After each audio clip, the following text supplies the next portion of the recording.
Students, कैसे हैं आप सब। आई होप आप सब बहुत अच्छे होंगे। तो आइए स्टार्ट करते हैं आज का ये वीडियो। आज हम डिस्कस करेंगे structure of bacterial cell. Bacteria के पार्ट फर्स्ट में हमने डिस्कस किया था बैक्टीरिया की शेप और साइज के बारे में, और आज हम उसकी स्ट्रक्चर को डिटेल में डिस्कस करने वाले हैं। सो स्टार्ट करते हैं बिना किसी देरी के। The bacterial cell shows a typical prokaryotic structure. Bacterial cell एक टिपिकल प्रोकैरियोटिक स्ट्रक्चर को शो करती है। It is enclosed by 3 layers, the outer most covering of slime, the middle cell wall and the inner most cytoplasmic membrane. यह क्या है? 3 layers से क्या होती है? इनक्लोज रहती है, बंद रहती है, जिसमें सबसे आउटर मोस्ट जो लेयर है जिससे कवर रहती है उसे क्या कहते हैं? स्लाइम लेयर बोलते हैं। एंड जो मिडल होती है उसे सेल वॉल, और जो इनर मोस्ट जो आंतरिक होती है उसे क्या कहते हैं? साइटोप्लाज्मिक मेम्ब्रेन कहते हैं। ठीक है, बैक्टीरियल स्ट्रक्चर्स को देख लेते हैं कि बैक्टीरिया की स्ट्रक्चर्स कैसी होती है। ये जो है ये क्या है? बैक्टीरिया की स्ट्रक्चर्स है जो कैसी है? सिलेंड्रिकल है। ठीक है, इसमें सबसे आउटर लेयर आपको दिखाई दे रही होगी, स्लाइम लेयर्स है, and then cell wall, and then cytoplasmic membrane. ठीक है, अगर हम इसके सेल कंटेंट्स की बात करते हैं जो साइटोप्लाज्म में इसके पाए जाते हैं, जिसमें पॉलीराइबोसोम्स है, मेटाफॉस्फेट है, राइबोसोम्स है, न्यूक्लियोइड्स है। ठीक है, न्यूक्लियोइड्स है, न्यूक्लियस के बाहर कोई भी न्यूक्लियर मेम्ब्रेन प्रेजेंट नहीं है। ठीक है ना, इसमें क्रोमोनीमेटा है, ऐसे न्यूक्लियस को न्यूक्लियोइड्स बोलते हैं या जीनोफोर बोलते हैं। साइटोप्लाज्म है, बेसल ग्रेन्यूल ऑफ पिलस है, यानी कि इसमें जो क्या है जिनसे पिलाई का फॉर्मेशन होता है ये क्या है? बेसल ग्रेन्यूल्स हैं। एंड पेरीप्लाज्मिक स्पेस है जो आपको दिखाई दे रहा होगा सेल वॉल के बीच में, जो सेल मेम्ब्रेन है उसके बीच में जो है ये क्या है? पेरीप्लाज्म है। ठीक है, and then basal granule of flagella, जिससे फ्लैजेला का फॉर्मेशन होता है।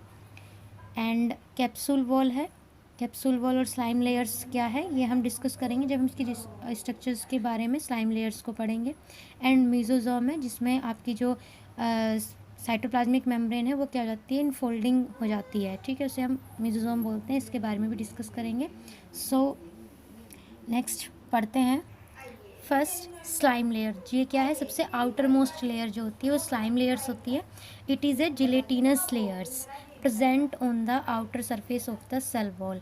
सेल वॉल की सबसे आउटर सरफेस पर एक जिलेटिनस लेयर प्रेजेंट होती है। ठीक है, वो क्या होती है? स्लाइम लेयर्स होती है। Usually composed of polysaccharides and और polypeptides chains of amino acid, जो सामान्यतः किसकी बनी होगी? पॉलीसेकेराइड्स की बनी होगी, या फिर पॉलीपेप्टाइड्स चेन्स में क्या होंगे? जो पॉलीपेप्टाइड चेन्स है वो किसकी बनी होती है? एमिनो एसिड्स की बनी होती है, यानी कि पॉलीपेप्टाइड्स चेन्स की जो एमिनो एसिड्स है या उसकी बनी होगी या फिर पॉलीसेकेराइड्स की बनी होगी। But when nitrogenous substances, that is amino acids, are also present along with polysaccharides, and then it is called capsules। परंतु जब nitrogenous substance like amino acids, यानी कि जब एमिनो एसिड्स प्रेजेंट होंगे किसके साथ? पॉलीसेकेराइड्स के साथ प्रेजेंट होंगे, तब हम उसे क्या कहेंगे? कैप्सूल बोलेंगे। ठीक है, बात को समझिए। अगर नाइट्रोजीनस सब्सटेंसेस प्रेजेंट नहीं होगा तो वो क्या कहलाएगी? स्लाइम लेयर कहलाएगी। बट जब पॉलीसेकेराइड्स के साथ एमिनो एसिड्स प्रेजेंट्स होंगे तब ये क्या कहलाएगा? कैप्सूल कहलाएगा। And then cell wall, slime layers के बाद जो वॉल होती है वो कौन सी होती है? सेल वॉल होती है। ठीक है, तो सेल वॉल के बारे में जान लेते हैं। The cell wall is characteristics of plant kingdom. जो सेल वॉल्स है वो मेनली जो कैरेक्टरिस्टिक्स है प्लांट किंगडम की कैरेक्टरिस्टिक्स है, परंतु ये क्या है? कुछ बैक्टीरियाज के अंदर भी पाई जाती है। In higher plants and algae it is composed of cellulose and show a fibrillar structure. जो हायर प्लांट्स हैं या एल्गी हैं उनमें ये जो सेल वॉल है वो किस चीज़ की बनी होगी? सेलुलोज की बनी होगी, और इसकी स्ट्रक्चर कैसी होगी? फाइब्रिलर स्ट्रक्चर्स होगी, यानी कि जो फाइबर्स रेशेदार स्ट्रक्चर्स होगी। ठीक है, इन contrast, the bacterial cell wall has granular structure but tough and rigid। जो कॉन्ट्रास्ट होगा बैक्टीरियल सेल वॉल का वो कैसा होगा? ग्रेन्यूलर्स में होगा, ठीक है। यहाँ पर जो होती है फाइब्रिलर होती है, रेशेदार होती है, पर ग्रेन्युलर कण होंगे इसमें। ग्रेन्यूल्स को क्या बोलते हैं, जो पार्टिकल्स के रूप में होती हैं, कणिकामय जिसे बोलते हैं, उसको ग्रेन्युलर्स कहते हैं, ठीक है। और कैसी होगी ये, रिजिड होगी, कठोर होगी, ठीक है। It varies in thickness from 50 to 100 angstrom, और इसकी जो थिकनेस है उसमें क्या होगी, विभिन्नता पाई जाएगी, कितनी, 50 से लेकर के 100 एंगस्ट्रॉम तक। The 3 main constituent of cell wall are, ये जो है मेन जो कंस्टिट्यूएंट हैं इसके, जिनसे ये मेनली बनी होती हैं सेल वॉल, वो कौन कौन से हैं। एन एसिटिल ग्लूकोजामाइन, जिसे हम NAG कहते हैं, शॉर्ट्स में अगर हम NAG लिखा होगा तो उसका मीन्स क्या होता है, N acetyl glucosamine. And N acetyl muramic acid NAM से शो होता है। And then a peptide chain of 4 और 5 एमिनो एसिड्स, यानी कि एक पेप्टाइड चेन्स होगी जिसमें 4 या 5 एमिनो एसिड्स होंगे। These together form A polymer called peptidoglycan और म्यूकोपेप्टाइड्स। इन सभी के ग्रुप्स को क्या कहेंगे हम, पॉलीमर्स कहेंगे। जब ये एक साथ मिल जाएंगे तीनों तो क्या बना लेंगे, पॉलीमर्स बना लेंगे, और इस पॉलीमर्स को हम पेप्टिडोग्लाइकेन या फिर म्यूकोपेप्टाइड्स कहते हैं, ठीक है। एंड देन थर्ड जो होती है, सेल वॉल के बाद जो वॉल आती है वो कौन सी आती है साइटोप्लाज्मिक मेम्ब्रेन आती है, यानी कि जिसे हम इनर मोस्ट सेल वॉल बोलते हैं, ठीक है। Inner to cell wall a semi permeable cytoplasmic membrane is present which is about 75 angstrom thick. जो इनर सेल वॉल जो होती है, सेल वॉल के इनर्स जो होती है, एक अर्धपारगम्य साइटोप्लाज्मिक झिल्ली होती है, कोशिका द्रव्य झिल्ली होती है, जो लगभग 75 एंगस्ट्रॉम मोटी होती है, ठीक है। यानी कि इनर सेल वॉल के अंदर जो अर्धपारगम्य कोशिका द्रव्य झिल्ली होती है वो लगभग 75 एंगस्ट्रॉम मोटी होती है। Chemically it is composed of a double layer of phospholipid molecule. यदि हम उसके केमिकली अरेंजमेंट की बात करें या केमिकल कंस्टिट्यूएंट्स की बात करें, जो कंस्टिट्यूएंट हैं वो क्या है, वो मेनली किसके बने होंगे, डबल लेयर्स फॉस्फोलिपिड्स मॉलिक्यूल्स के बने होंगे, जो क्या होंगे, डबल लेयर फॉस्फोलिपिड्स के बने होंगे। और ये फॉस्फोलिपिड मॉलिक्यूल्स जो होंगे वो 2 टाइप्स के होते हैं। फर्स्ट होता है हाइड्रोफोबिक और नेक्स्ट होता है hydrophilic. Hydrophobic are present towards the outside, जो सेल वॉल के आउटसाइड्स में प्रेजेंट होंगे हाइड्रोफोबिक, और हाइड्रोफिलिक जो प्रेजेंट होंगे वो टुवर्ड्स द इनर साइड, जो इनर साइड में यानी कि आंतरिक या अंदर की साइड प्रेजेंट होंगे। And enzymes of various metabolic pathway such as synthesis of lipopolysaccharides, phospholipids, teichoic acid etc are located in the cytoplasmic membrane. यानी कि जो एंजाइम्स होते हैं, विभिन्न प्रकार के जो मेटाबॉलिक पाथवे करते हैं, जिसमें सिंथेसिस होता है पॉलीसेकेराइड्स का, पॉलीलिपिड्स का, टिकोइक एसिड्स का, वो सभी कहाँ प्रेजेंट होंगे, कहाँ लोकेटेड होंगे, साइटोप्लाज्मिक मेम्ब्रेन या कोशिका द्रव्य झिल्ली में प्रेजेंट होंगे।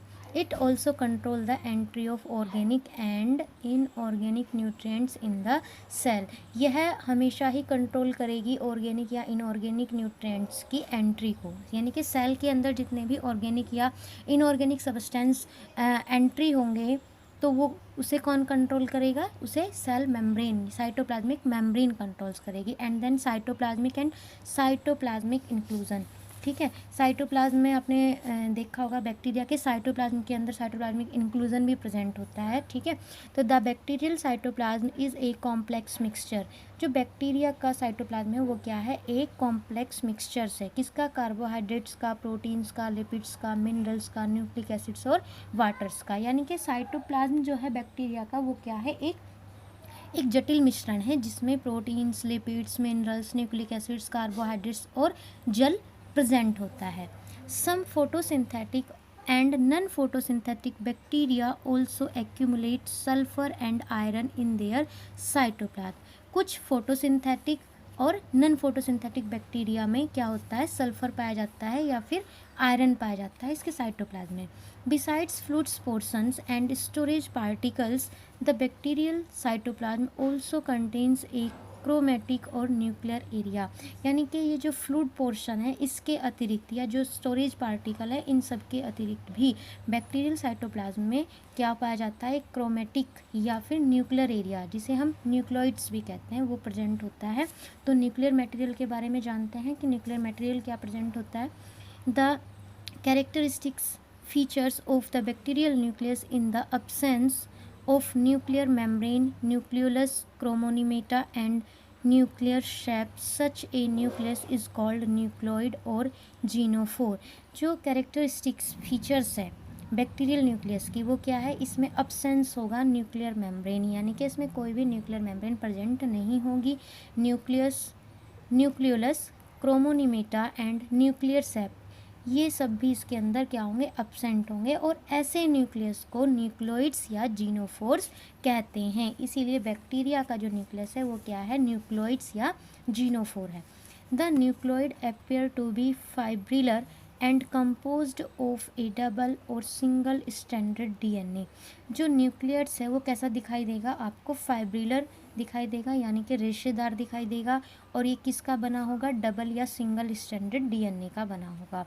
It has approximately 5 × 10⁹ base pairs and A molecular weight of about 3 × 10⁹, यानी कि यह लगभग कितने बेस पेयर्स रखता है, 5 × 10⁹ बेस पेयर्स रखता है, और जिसका मोलिकुलर वेट कितना है, 1 मोलिकुलर वेट, यानी कि ए मोलिकुलर वेट ऑफ अबाउट 3 × 10⁹, यानी कि 3 × 10⁹, लगभग इतना इसका क्या होता है, मोलिकुलर वेट होता है। And then the bacterial DNA is devoid of histones, hence can not be compared with the chromosomes of eukaryotic cells. Bacterial DNA में क्या होता है, हिस्टोन्स प्रोटीन्स नहीं पाई जाती, यानी कि इसमें ये हिस्टोन रहित होता है, ठीक है, और इसकी तुलना हम यूकैरियोटिक सेल के क्रोमोसोम्स के साथ नहीं कर सकते।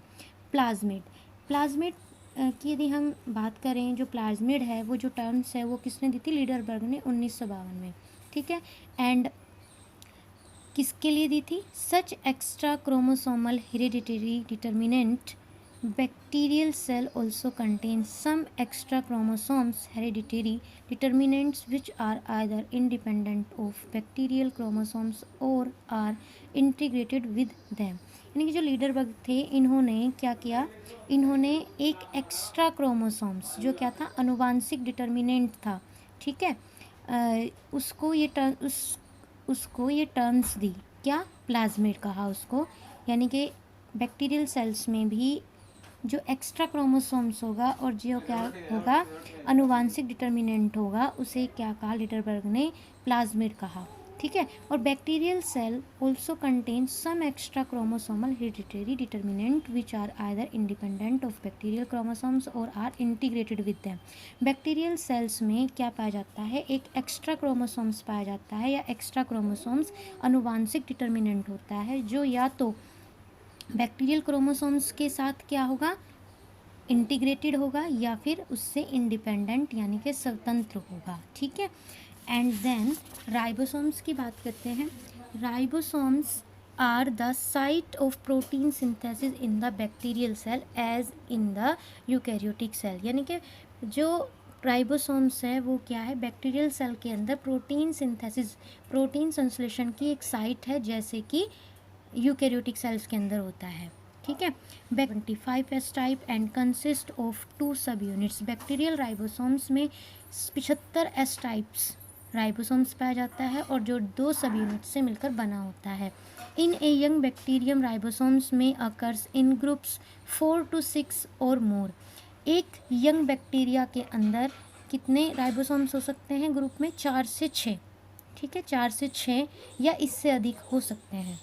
They are held together by a special RNA molecule known as messenger RNA, यानी कि ये सभी किसके द्वारा आयोजित किए जा सकते हैं, एक विशेष RNA मॉलिक्यूल्स के द्वारा, जिसे RNA मैसेंजर कहते हैं। These groups of ribosomes are known as polyribosomes, और इस ग्रुप को, राइबोसोम के इस ग्रुप को पोलीराइबोसोम्स कहा जाता है। Mesosome, these are complex localized infolding of the cytoplasmic membrane, यह जो है मेसोसोम जो है वो क्या है, एक कॉम्प्लेक्स लोकलाइज्ड है, एक जटिल स्थितिकृत है, इनफोल्डिंग है किसकी, साइटोप्लाज्मिक मेम्ब्रेन की। क्या होता है, जो बैक्टीरियल सेल के अंदर साइटोप्लाज्मिक मेम्ब्रेन होती है वो क्या करती है, वो बढ़ जाती है और बढ़ने के बाद क्या हो जाती है, उसमें फोल्ड होना स्टार्ट हो जाती है और वो फोल्डिंग ही क्या कहलाती है, मेसोसोम कहलाती है। There may be 2 to 4 mesosome in a cell and the number is usually higher in bacteria which show high respiratory activity such as nitrifying bacteria। यह मेसोसोम की जो संख्या होती है वो क्या होती है, 2 से 4 हो सकती है एक सेल के अंदर, परंतु जो हाइयर बैक्टीरिया हैं जिनमें रेस्पिरेटरी एक्टिविटी हाई होती है उनमें इनकी संख्या अधिक हो सकती है, जैसे कि नाइट्रीफाइंग बैक्टीरिया में। ठीक है। Flagella, the locomotion in A bacteria is accomplished by thin layer like appendages called flagella। जो लोकोमोशन होता है बैक्टीरिया के अंदर वो किसके द्वारा होता है, फ्लैजेला के द्वारा होता है। जो फ्लैजेला है वो क्या है, एक थिन हेयर लाइक, क्या है, थिन हेयर लाइक अपेंडेजेस उपांग है जिसे फ्लैजेला कहते हैं। Flagella are characteristics of all spiral bacteria. Flagella एक कैरेक्टरिस्टिक्स है सभी स्पाइरल बैक्टीरिया की, and they also usually occur in bacillus bacteria, और ये सामान्यतः कहाँ पाए जाते हैं, बैसिलस बैक्टीरिया में पाए जाते हैं। Coccus bacteria are however devoid of flagella and are non motile. जो कोकस बैक्टीरिया है उसमें यद्यपि क्या नहीं पाया जाता, उसमें फ्लैजेला नहीं पाया जाता, यानी कि फ्लैजेला रहित होता है, एंड आर नॉन मोटाइल, और क्या होते हैं, नॉन मोटाइल होता है। पिलाई और fimbriae, many gram negative bacteria possess minute rigid cylindrical appendages extending outwards from the cell wall.